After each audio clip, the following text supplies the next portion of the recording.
running videos while I'm doing videos to get everybody viewing time. So today I'm just going to do my own channel. You know, I ain't trying to be selfish or greedy, but I got this video going up, and this is the shout out to the small gun tubers. And there's a lot of good people I named on here that I'm glad I'm still friends with. So man, let's get into this video. What I'm here for, man. I'm gonna turn the volume down, but I'm gonna let it run. But y'all should start doing that too, man. Just running somebody's channel up while you're doing a video. You know, get some watch time. But man, yeah, man, I'm back over here, man. I went to the range today. Well, not the range. If you might have been following my channel, I've been going out to my boy house out there in Alpine. And you know, the reason why you don't see no footage because I don't know if I got a good angle on this, but it should be good. Yeah, I'm good. You can't he don't want no video, man, because they got a lot of shit going on. I ain't gonna lie, they got a lot of stuff going on, man. They got dirt biking and equestrian mogul set up, and they got motocross. I mean, they got the motocross, but they got BMX though. That's the biggest thing because they got a bunch of kids, and so what they do, they got it set up where they start off on the BMX bike pedal, and then they work their way up to the motocross. But man, I'm gonna get back in the I don't want this to be super long, man. I just want to say shout out to everybody for helping my channel grow. You know, it's doing good, and shout out to all the other gun tubers. And just, you know, like I said, I'm really getting comfortable. I think I'm gonna go on record saying that this, man, all my gear is important. I don't buy nothing that's not important to me. And I'm gonna go on record and say that this is probably the most enjoyable piece of gear that I own since I've been in the gun world. And I gotta give shout out to Desert Operator 5_556, my man Chip, because he the one got me into buying all these little chest rigs. And shout out to Tap Rack Tyler, chest rigs and gear. And you know, like I said, Chip got me into buying the Battle Belt. And you know, now that I've been out there, you know, working on it out there at the range with these guys because they're all like super tactical, and I'm just trying to get better with just all the, you know. And one thing when we do in tactical, they don't focus on drawing fast, and you know they focusing on accuracy. So you just take your time and just, you know, and you just get down range. So it's not really so much speed, it's accuracy. We're not doing competition shooting out there at this range, man. But I think this is one of the tightest pieces of gear that I own. You know, I just think that is, you know, the way I set it up and the price point that I did it at, the belt. I do need somebody help though, man. I need a better fixed blade. This is more like a neck knife. I mean, it's cool, but I'm looking for a 6-inch fixed blade, man, for my belt. Hopefully, you know, and just think about I'm left-handed too, if you can keep that in mind.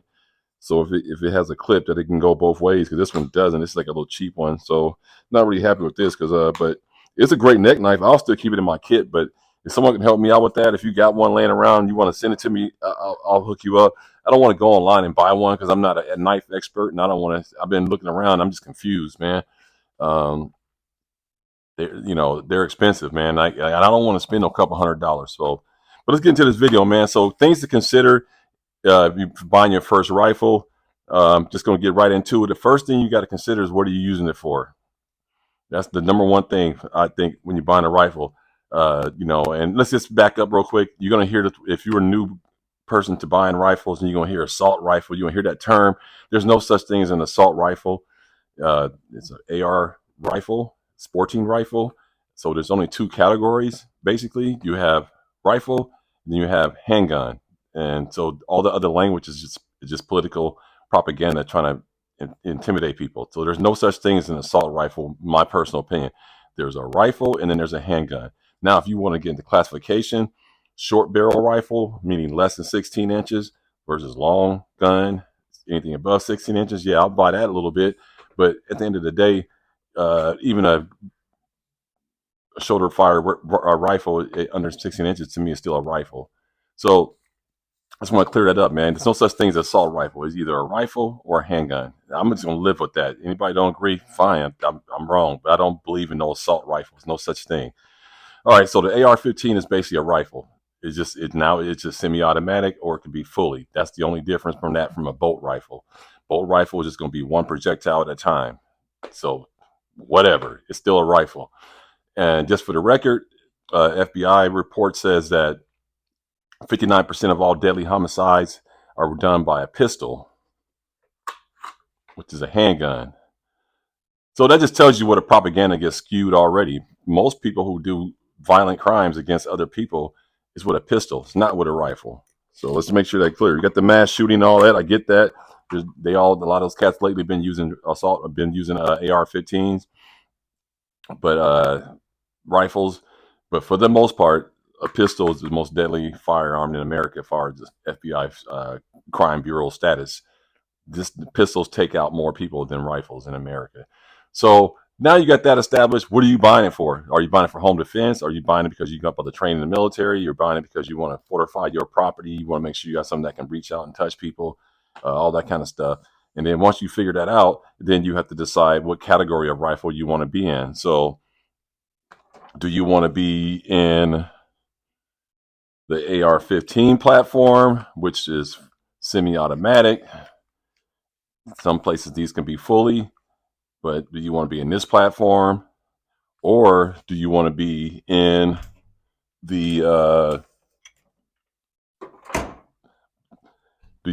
bolt action platform rifle? So that's the first thing you have to ask yourself. What am I using it for, and what platform do I want to be on? Now, if you are a person that lives in the open property and you really like, hey man, eyes and ears tactical, man, I just want to use it for hunting. I ain't really trying to I don't need an AR-15 for my house or home defense. I got a shotgun, I got a pistol. That's fine. You can go into or I just want to have a rifle just for hunting. I don't want to have a semi-automatic rifle, or even my state don't allow it or something like that. So then your decision making would be simplified if your state doesn't allow AR-15s. So the ban is coming in some states, Illinois, Washington State, stuff like that. So maybe that decision be already made for you, and you'd have to only go single bolt action. People in Canada and stuff like that. But if you can get these, that's a decision you have to make. So let's just say hypothetically you can get either one, single bolt action or semi-automatic AR-15 style rifle. So these would be the two decisions you would have to make.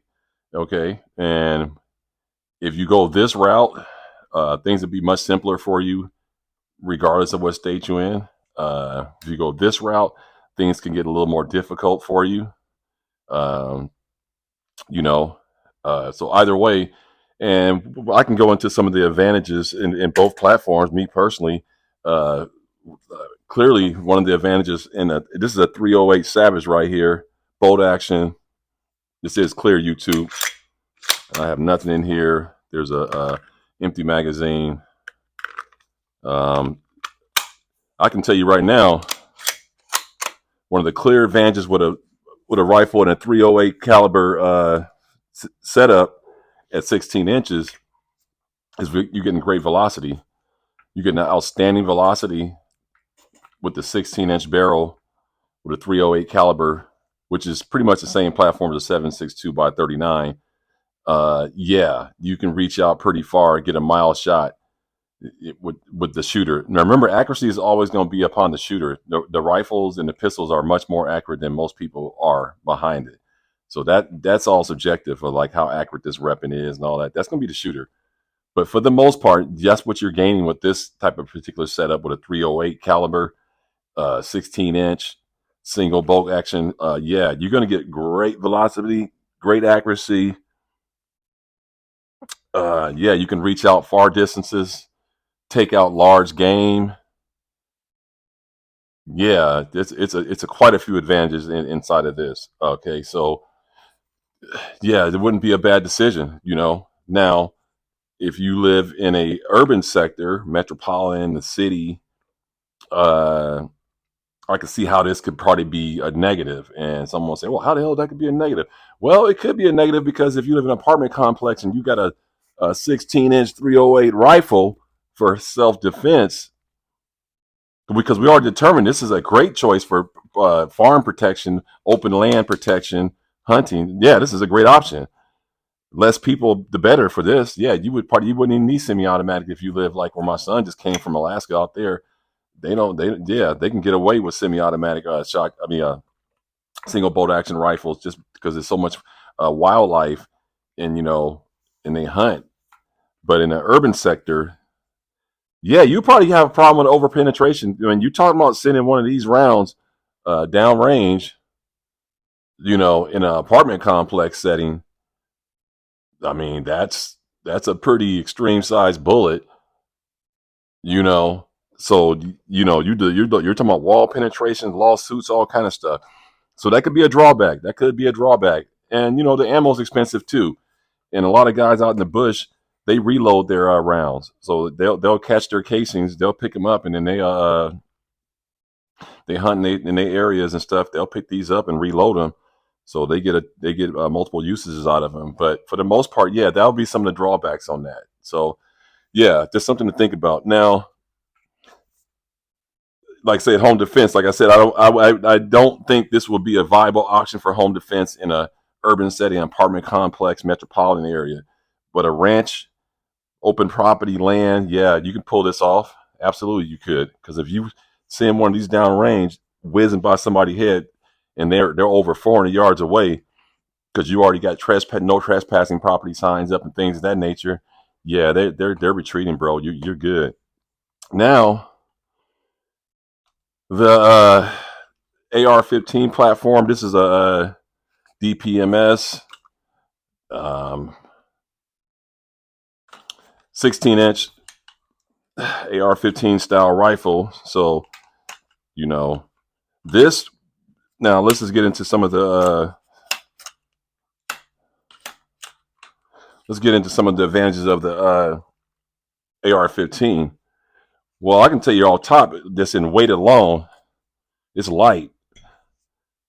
It's very light. Okay, that's an advantage. It's very lightweight. I would say another advantage of this is that for the most part, you can just break this down in half in a matter of seconds, and this can be compact, so you can put it in a backpack, and then you can always put it back together. I would say so.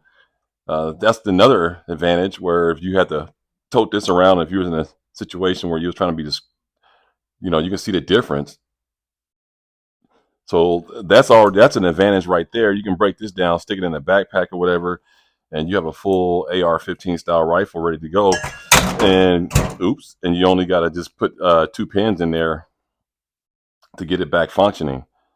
So that's a clear advantage. Another advantage would be you have capability of semi-automatic. Okay, you have that advantage on your side, which means that you can have more capacity. So in the free world, you can have 30 round magazines. This is empty. In restricted states, there'll be 10 rounds. Okay, whereas a bolt action, traditionally 308, this is only a 4-rounder. You can get some 10 rounders. I've never seen more than that. I imagine there's 20 or whatever. So capacity, you win with this too. In a home defense situation, you probably will meet the same disadvantages with a single bolt action rifle. You probably will encounter some of the same disadvantages in a home defense situation. Is that over penetration? So you'll have to think about that too. Like if you live in an urban sector or apartment complexes and stuff like that, you still have to worry about over penetration with the AR-15. So they're both in the same category with that. The only problem is with the 308, that's a much higher caliber cartridge, and that's going to do way more damage with over penetration. So, but yeah, this rifle style, for you, if you're getting into it versus this style, if you want to be versatile, there are some areas that allow you to hunt with the 5.56 223. Not too many. I know in California you can't do it. This is legal to hunt 308 cartridges all over the country. So you probably couldn't hunt with this in some areas, but then again, shit at the fan, everything's legal now all of a sudden. But that would be some of the advantages of the AR-15 is capacity, concealability, breaking it down, very accurate. The ammo's a little cheaper. You can reload 5.56, 223 as well as 308. And you can do it's a little bit more versatile. And like I said, when it comes to defending your property, you'll get a more accurate shot out of this with less recoil. So you will have a better chance of using this in a urban situation as a home defense firearm. Okay. Now the other advantage is with this AR-15 style rifle is you're absolutely you're unlimited to what size barrel length that you can get.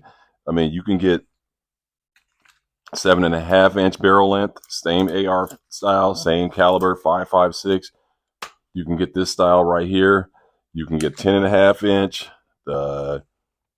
which is what the U.S. military trains with. The U.S. Army trains with this size inch barrel length on the AR-15 style rifle. So in a free state, you will have these options. In restricted states, you have to SBR these, get a tax stamp and all that kind of stuff, register them. So it's a little bit more difficult. That's why so many people go for the 16-inch in restricted states, because that keeps you in the rifle platform. So if you're new to this, I'm just a little education for you. This once you get under 16 inches in a restricted state, it becomes an SBR, and that changes the game. They consider it a pistol, but I don't want to confuse somebody. That's a lot of other jargon. You can just look that up yourself. But yeah, anything under 16 inches, you got to look at your state and find out what your what the law is saying about short barrel rifles. You'll hear that term a lot, SBR, short barrel rifle, and that's anything under 16 inches, and that's the way the ATF regulates these things. But other than that, if you're in a free state, you should be able to get any size barrel you want. The disadvantages of these short ones is they're loud, big flashbang behind it. They're not as accurate, but again, if you're in home defense, this is probably perfect because you're in 10 yards and in, 20 and in, you're going to be just fine. This is a little more ideal. You can reach out a little further, a little more accurate shots. And then the 16-inch is the ultimate as far as like good velocity and distance at the same time. And again, if you're on a ranch or on a farm, you wouldn't have to worry about over penetration. And you possibly can get away with a 16-inch as a home defense firearm. Not unheard of. People having 5.56, 16-inch rifles for home defense. Not a big deal, just as long as you hit your target. But yeah, so I hope that helped you out a little bit. If you're thinking about buying a rifle, just remember when you get to under 16 inches, check your state laws so you don't get caught up. I will be breaking these down because I tear these apart. I don't keep them together because they're not SBR'd. So just something you need to think about when you get into the rifle game. But ultimately, you need to, if you don't have one of these, and and you can legally own a firearm in America, you're a U.S. citizen, you should have an AR-15, even if it's just something to pass down to your children, or like I said, home defense. They're actually fun to shoot too, and like I said, some states allow you to hunt with it. So I would strongly suggest and again, don't worry about getting so involved with the all the accessories, lights, and all that kind of stuff. Just get the rifle itself, and this is what the A2 front sight posts, and you're gonna get overwhelmed by like how many ARs are out there if you decide to go to this platform, and you will be underwhelmed by single bolt action, meaning that there's a lot of great single bolt action rifles out there, but the companies that dominate just dominate. This is Savage. I mean, you got Remington, you got there's just tons. My mind is slipping right now, but there's tons of single bolt action companies out there. Probably can't go wrong, but you probably could if you just try to go off grid with some company that you never heard of or something like that. But AR-15, yeah, you can. It's all over the place. I'm not going to suggest any companies or any brands. That's not what I do. None of these companies sponsor me. DPMS don't sponsor me.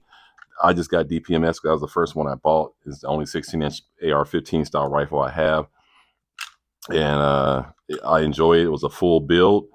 That's another thing you're going to hear, build.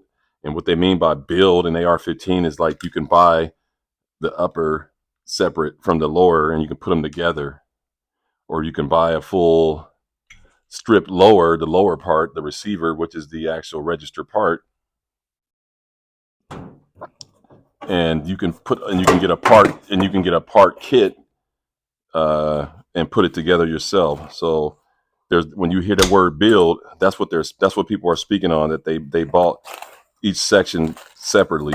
Like, like when someone says they build, traditionally mean that they bought a strip lower and bought a part kit and put all the parts in it, put it together, the buffer tube, all that, and then they bought a buffer lower kit that has the buffer tube assembly and all that stuff, and they put that together, and then they bought the upper part and then put that together, and that's a real complete build. But most people, when they say build, they are usually buying complete lowers and complete uppers already pre-assembled, put together. Most people, not everybody. A lot of the real serious gun guys, they're buying part by part and putting the triggers in and all that kind of stuff. And those are complete builds. So I'm not going to say that that's not a real build when people just put it together. It's a build, but it's not in the sense of like they put everything together. Like they put the barrel in the upper, they put all the lower parts inside of the lower receiver. They put the castle nut on, the buffer tube spring, and the stock on. To me, that's a complete build. Like they put the upper receiver part with the bolt carrier group goes in onto the lower, put that together. So to me, that's a complete build. This was bought together, all together. My other ones are builds. They're lower, upper, put together. For example, real quick, video getting a little long, but oh well. I'm just trying to help some people out. For example, this lower is by Aero Precision. The parts kit is by Palmetto State Armory. The buffer tube assembly and lower parts kits is by Palmetto State Armory. The brace is SB3 Tactical. The upper is Palmetto State Armory. So okay, and then on my 10.5 inch, it's a little different than that one. The lower is Aero Precision. I have all Aero Precision lowers except for this one. This is probably an Anderson more likely. And the upper is Delta Team Tactical. And then you have the folding Sylvan Arms folding brace on it with the SB3 Tactical. So this was two different parts: Aero Precision lower, Palmetto State Armory lower part kit, Magpul grip. So that's kind of like that's the traditional build that most people will do. They'll do kind of something like that, and they'll consider that a build. But again, if you didn't really put the barrel in the upper and the upper receiver on the lower receiver, and you didn't do all that by hand, then that's not really considered a build. You just basically marrying. I call it marrying. You're marrying the upper to the lower because they're both completely built, and you just push the pins in, and then you put the bolt carrier group, and then you have a rifle. So, man, I just want to. Sorry it took so long, man. I just want to run that by you. Anybody interested in things to consider? The caliber is going to matter because this is 5.56 223. That's 308. That's going to play a role. What you want to pick, and like I said, what you're going to use it for: self-defense, home defense, work, travel. 16 inch is great. Like I said, you could just simply, you can just break this thing down, stick it into a bag. You don't need a huge bag, and there you go. So it's just a very easy platform to work with. That's your upper, and that's how I store those shorties to stay in compliancy, because this is the register part. So yeah, this is just a part. This can be shipped to anybody's house in America. Anybody's house in America. This cannot be shipped to everybody's house in America because that lower receiver is the register part, and so your state has to go through it. You have to send this to a FFL to get that lower part. In the free world, they can get these basically sent right to their house too. But in restricted states, we got to go to a FFL. So, but all the uppers are 50 states. So if you're trying to build something, just be in mind of what kind of build you're trying to build. Are you trying to put it all together, or you just want to marry them together? And that's what you need to ask yourself. Am I marrying it together, or am I going to build it? So, and I got to thank my man, Desert Operator 556, because he's the one that taught me how to do all this stuff. And another thing I would suggest, if you find somebody in your community that like to fucking build stuff and work and tinker around with rifles and putting shit together, and they known to put quality shit together, man, just let them do it. Just as long as you understand how to do it. Like, I understand how to put a rifle into a barrel and all into upper receiver. I mean, hand guard. No, I know how to really do it all. Put the trigger parts, all that stuff inside the lower. But now moving forward, I don't do it no more. I would just let my man Chip do it. But I'll still buy the kits because it's cheaper than buying them pre-assembled. So see, that's the way around it, because you can get lower part kits for like $50. But when you buy a pre-assembled, the lower altogether, it's a little bit more expensive. So that's the trick with building AR-15s, and that's why people love it, because you can just be completely modular, so much aftermarket support, and you can build it however you want.